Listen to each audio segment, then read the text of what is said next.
আজকে আমরা দুর্নীতি দমন কমিশন প্রধান কার্যালয়ের নির্দেশনায় এখানে একটা অভিযানে এসেছিলাম। অভিযোগের বিষয়টা ছিল যে এখানে যে প্রাকৃতিক সম্পদ, খনিজ সম্পদ পাথর, এইখান থেকে কয়েকশো কোটি টাকার পাথর উত্তোলন আত্মসাৎ করা হয়েছে।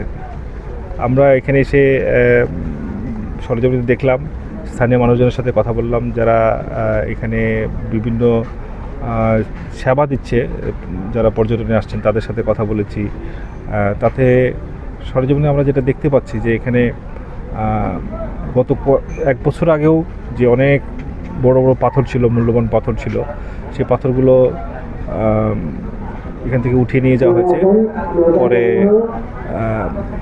জায়গাগুলো একদম খানাখন্দক, মানে মরুভূমির মতন অবস্থায় পরিণত হয়েছে। এটাতে করে সবাই মানসিকভাবে কষ্টের মধ্যে আছে।